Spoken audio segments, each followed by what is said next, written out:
Blog Talk Radio. Good morning, everybody. This is Laurie Smith on Blog Talk Radio. It is 6 o'clock here in the morning, Wednesday morning, February the 9th. I'm happy to be here. This is One Child Abuse Survivor to Another, and we're on for 30 minutes. It's a live internet streaming radio broadcast from blogtalkradio.com, and hopefully my voice doesn't give out. I've been off, I took the whole weekend off, plus Monday and Tuesday off from my shows just because my voice was just horrible. Caught some sort of a bad bug, so bear with me. And, I'm glad to be back. I really enjoy doing these shows, and I hope it's helping somebody out, just looking, sort of joining me on my journey is really what people are doing. I really appreciate everybody who's tuning into my shows, and hopefully somebody's getting, like I said, something out of it.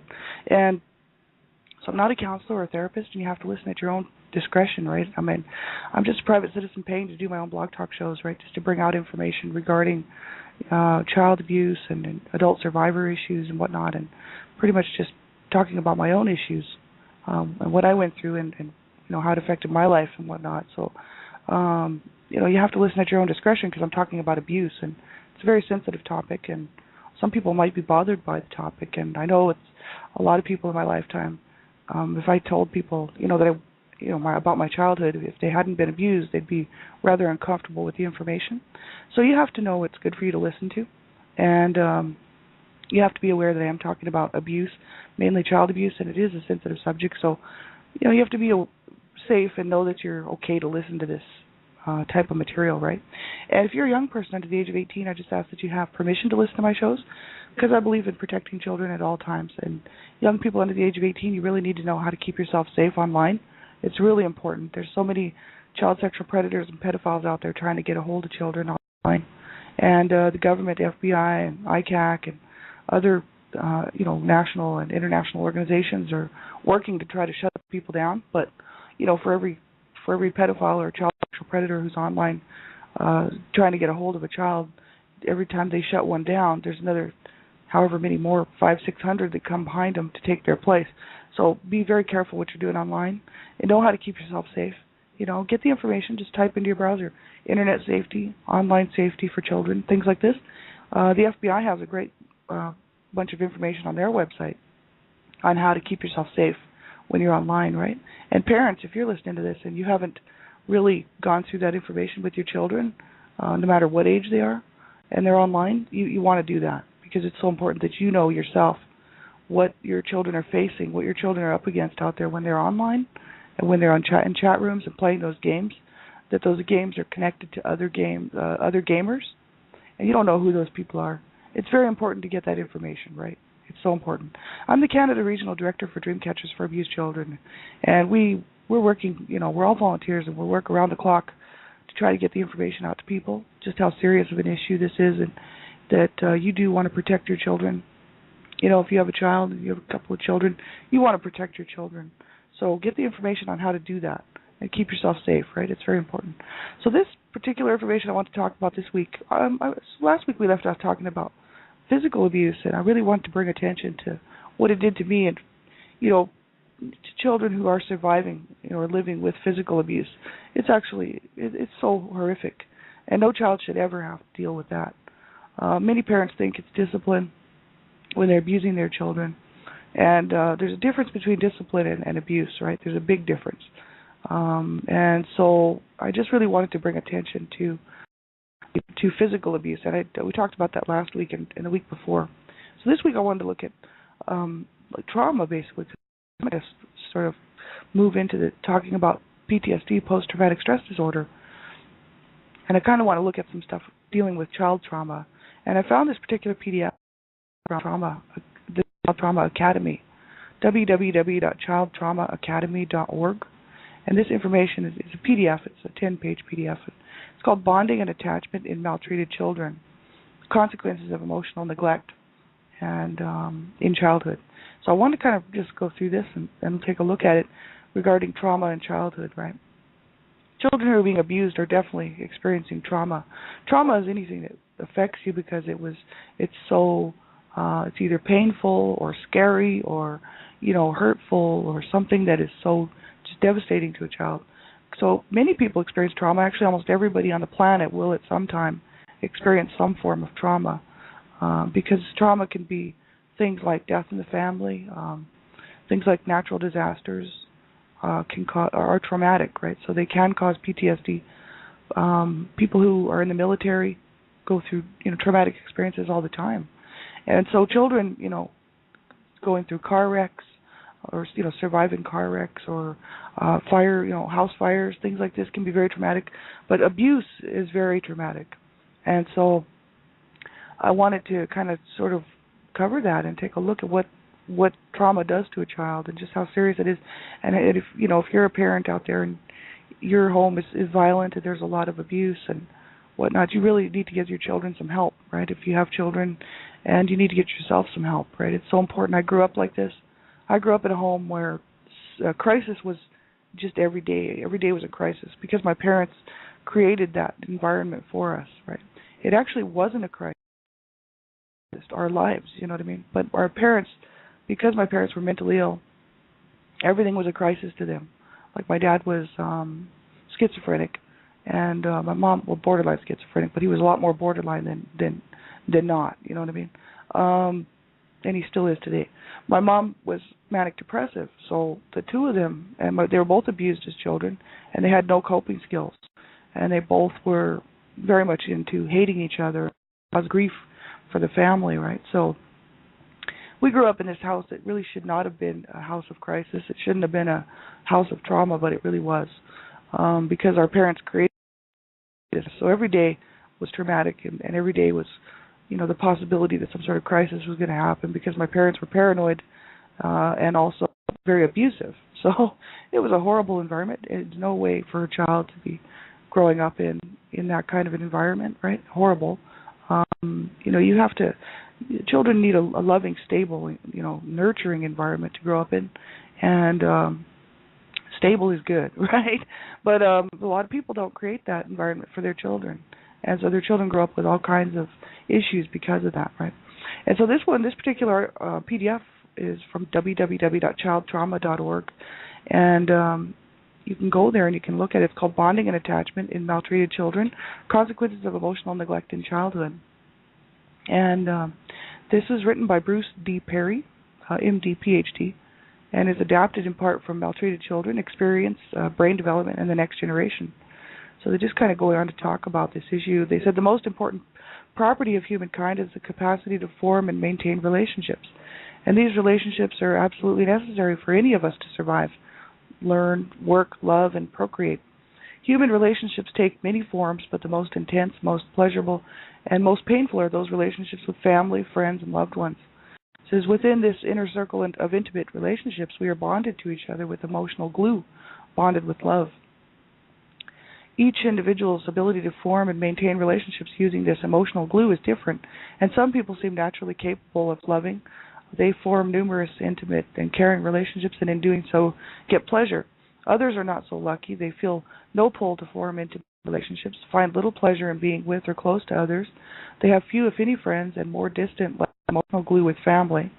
In extreme cases, an individual may have no intact emotional bond to any other person, and they are self-absorbed, aloof, or may even present this with classic neuropsychiatric signs of being schizoid or autistic. And the capacity and desire to form emotional relationships is related to the organization and functioning of specific parts of the human brain.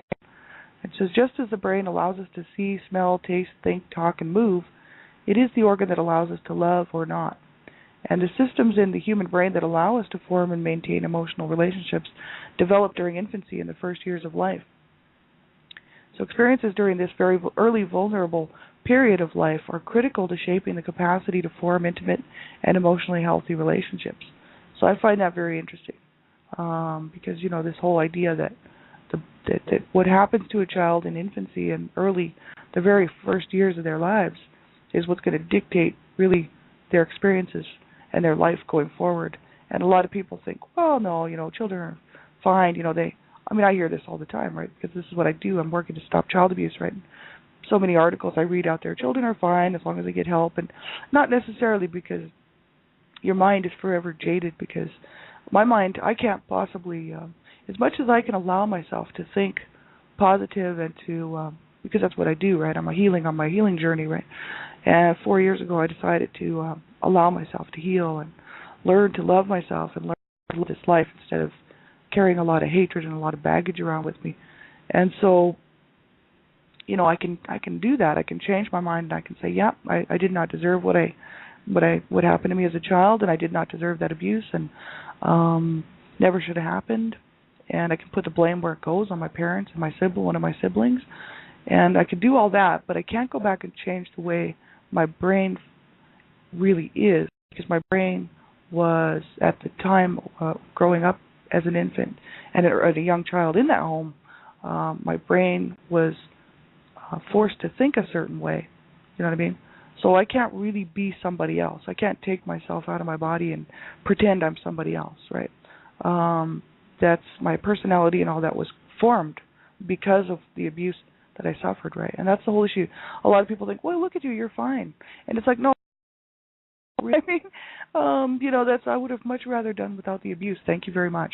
Children start out and would be and should be these loving human beings, and even if they have, issues like developmental issues and different things going on in their life where they are handicapped and disabled, it doesn't matter, because they're in their minds they're still just these loving creatures, these loving human beings.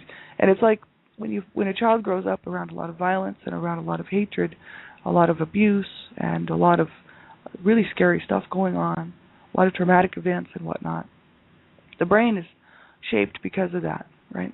And so, I can imagine what type of a person I would have been had I grown up in a loving, caring home. Because people say, oh, you're okay, you're this person. Well, not really. You know what I mean? I could have been probably so much nicer. It's just that it's my own psyche that was messed up. I understand now because I'm older, and, I'm a long way on my healing journey. I've done a whole lot of reading and looking into this stuff. But when I was younger, I didn't realize that what my parents had done to me and what the life that I had grown up in was going to have was going to be such an issue. I was just growing up in it, So I thought, oh, I'm tough, I'm cool, I can handle it. I can handle the abuse, I can handle the emotional neglect, the emotional abuse, the psychological abuse, the physical abuse, the sexual abuse. I can handle it. Even thinking about the fact that never should have been happening to me, and never should have been happening to my family. And it's really unfortunate. So children, growing up in these homes, it's just so important that if you have a home and you have children and you're a parent, you create a loving, caring, stable, nurturing home for that child, right? Because what you do will affect your child for the rest of their life, because their early years are very important for their brains. They need to develop, and they need to develop in a safe environment, right? In a very nurturing, safe environment, because it will affect their life. It will affect their entire being, because you're basically forming their personality. I think they did say that personality is formed under the age of 5 years old, but I think it's even earlier than that. So they said that experiences during this early vulnerable period of life are critical to shaping the capacity to form intimate and emotionally healthy relationships. You can imagine, here's a child 2 months old being abused and growing up in this abusive home, in this abusive environment, not being looked after, neglected, mistreated. That's going to affect them for the rest of their life. People will think, oh, well, even if that child got some help and they got the child out of the home, their brain is still going to have experienced what it experienced, right? You can't ever go back and recreate the brain, the pathways that were set up, the pathways and the synaptic nerves and whatnot and how that child was made to feel and think while the violence and the abuse was happening, right? So you can't go back and change that stuff, right? It's just the way that it is. So that's why it's important for people to realize that when you have children, not to create a hellhole for your child, right? My parents created a hellhole for us, and they really expected us to just be happy with it. We were supposed to just take it and be okay with it, And it's very unfortunate that they did that, but they were both mentally ill, and that doesn't excuse it away. It doesn't give them an excuse for what they did. There's no excuse for what they did. No excuse, period. But they were so screwed up themselves. It's no wonder, when I think back about their own childhoods and their own lives and their whole marriage. I mean, I think about that whole stuff quite a bit because that's how I actually was able to get my head wrapped around what happened to us as a family. And it's just, excuse me, it's just crazy that people would do that to their children, but they do all the time, and they're still doing it, right? So it's absolutely horrific, and I really hope that people will, if you have children, be sure and if you're in an abusive environment, you're being abused yourself. Even if your child's not being abused, they will be affected indirectly, right? So you want to get yourself to a good environment. It says sharing, inhibition of aggression, capacity to love, and a host of other characteristics of a healthy, happy, and productive person are related to the core attachment capabilities which are formed in infancy and early childhood. So that's really quite interesting, I think. So he says, frequently asked questions, what is attachment? And just read on down here. This is, what is attachment? There's if you look on this PDF, and you can get this PDF. Let me just get this particular website for you. This is www.childtrauma.org, right? But I'm going to give you the actual web address for this PDF. www.childtrauma.org/index.php/articles/attachment. So that's where this particular article comes from. And but I had just downloaded the PDF, right? So I could read it like that. But you can get this information from the website. So what is attachment? Special enduring form of emotional relationship with a specific person. It involves soothing, comfort, and pleasure. Loss or threat of loss of the specific person, and the child finds security and safety in context to this relationship. So it says, what is attachment? Well, it depends. The word attachment is frequently used by mental health, child development, and child protection workers, but it has slightly different meanings in these different contexts. The first thing to know is that we humans create many kinds of bonds. A bond is a connection between one person and another. In the field of infant development, attachment refers to a special bond characterized by the unique qualities of the special bond that forms in maternal-infant or primary caregiver-infant relationships. And the attachment bond has several key elements. Number one, an attachment bond is an enduring emotional relationship with a specific person. Number two, the relationship brings safety, comfort, soothing, and pleasure. Number three, loss or threat of loss of the person evokes intense distress. And so this special form of relationship is best characterized by the maternal-child relationship. So they say here, as we study the nature of these special relationships, we are finding out about how important they can be for the future development of the child. And indeed, many researchers and clinicians feel that the maternal-child attachment provides the working framework for all subsequent relationships that the child will develop. A solid and healthy attachment with a primary caregiver appears to be associated with a high probability of healthy relationships with others, while poor attachment with the mother or primary caregiver appears to be associated with a host of emotional and behavioral problems later in life. And this is just so what I see in myself, because my mom and I did not have a bond. My mom hated me, and actually was hoping that I had died when I was born, but they put me in an incubator. I was actually a C-section 2 months early, and came in just around 3 pounds, and was very sick. And my mom was very sick as well. Was in a coma when I was born, and she wasn't supposed to have any more children. Right? I talk a lot about that on my shows, and so she didn't want me. I was born. My dad was forcing himself on her, so I was born out of marital rape. And here was this other little baby. She's going to have to look at it after age 38. She did not want me. I don't know why. She didn't just give me up, but she decided to keep me, and so. I had to grow up knowing, that my mom did not want me and that she hated me. So that's just great. But the thing is, we did not have a good bond.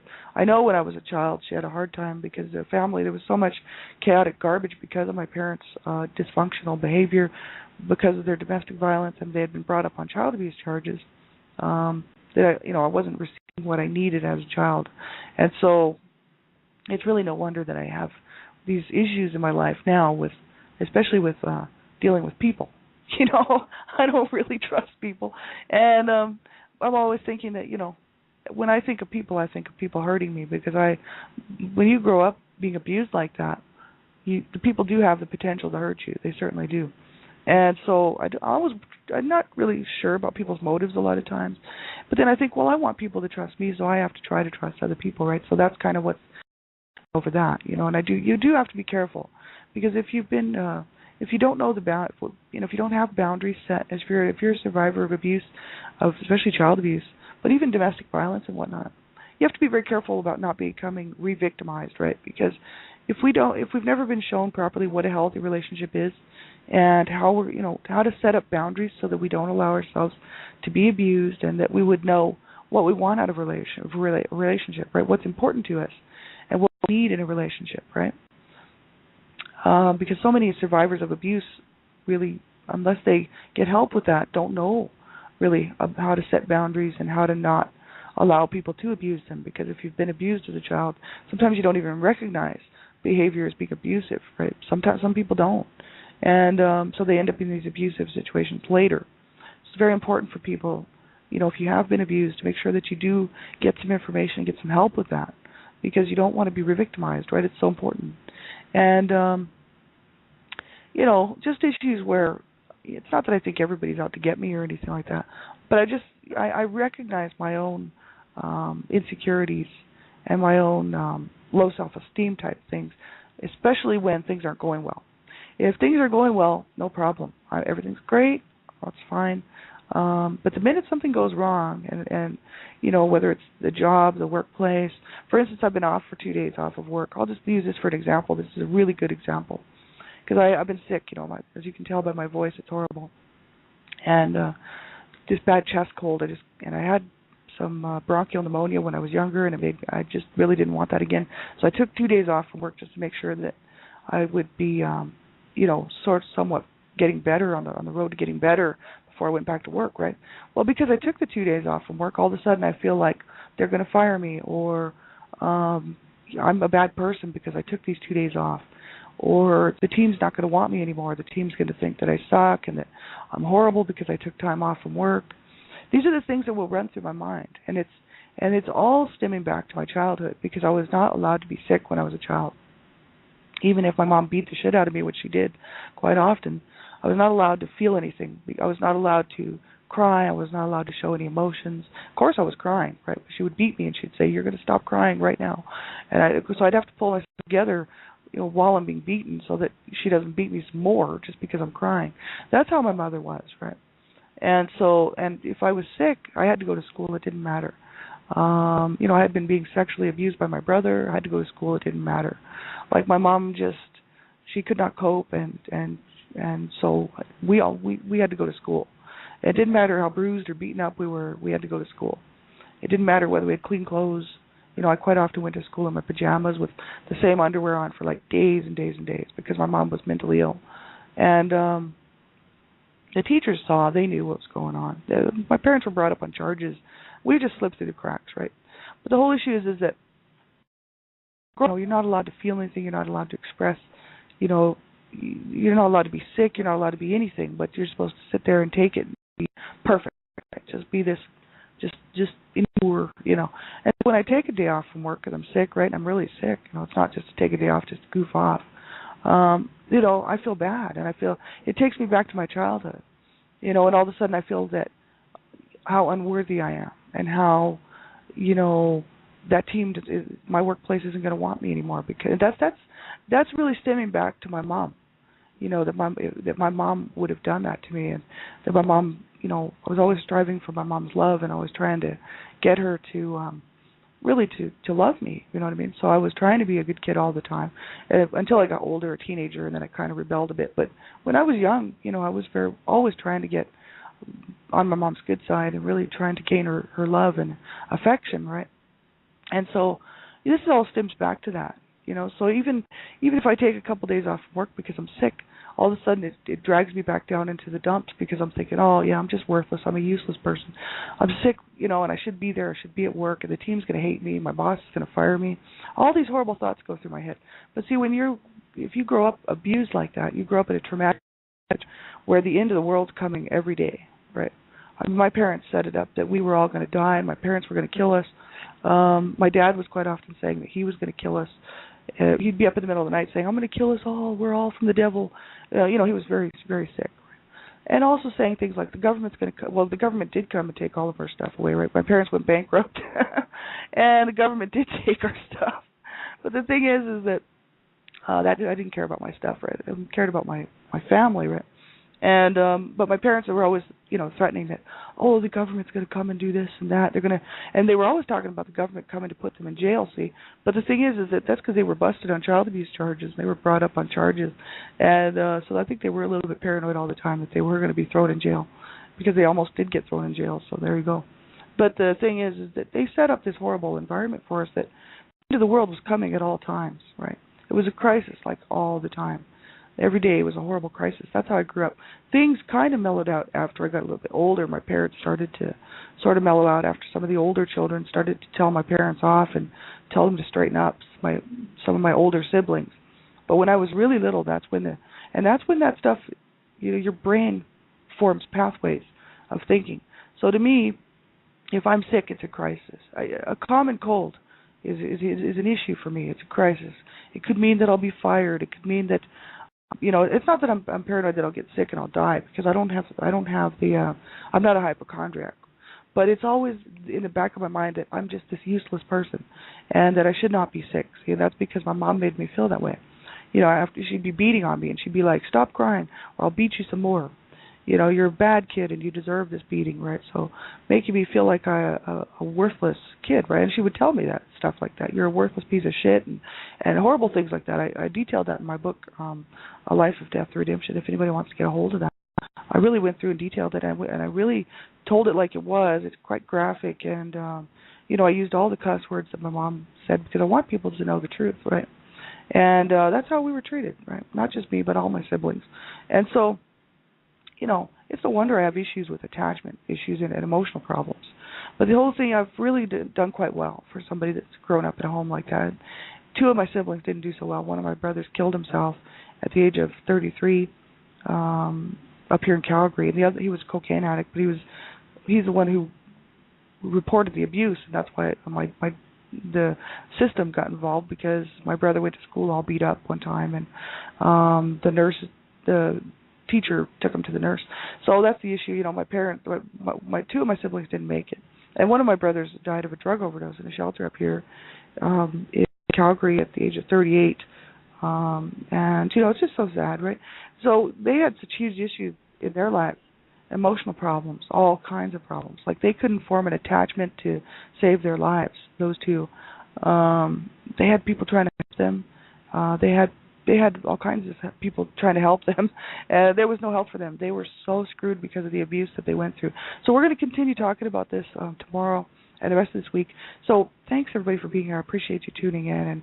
And make sure you do get some help. If you can't find somebody to talk to, then you'd call a crisis line, right? But you do whatever you have to do to get some help, right? Do not allow yourself to suffer from this. You know what I mean? Because don't allow yourself to. Don't ever give up, right? Don't allow yourself to suffer along in sadness. There's help out there, and even if it's self-help, right, which is what I'm doing. And make sure that you do. I have talked to some psychiatrists and counselors and whatnot. The thing is, I'm on a self-help journey, and because I know I can do it, right? I'm safe enough to be able to do it. But if you're not, then you need to make a phone call. You call a crisis line. Quite often we can't get a hold of people who care about us. They're busy, they're working, or maybe they're just gone, or maybe we don't have anybody that cares about us in our lifetime. I know I've been there before. So, if you're on your own and you have nobody to talk to, you call somebody, you call a crisis line, because those people are there. They're just like me and you, and they want to help out, and they want to be there for people. So I'm so serious. Do not allow yourself to ever give in. You keep going, and you keep looking for that help where you can find it, right? Have a great day, everybody. Talk to you real soon. Bye-bye.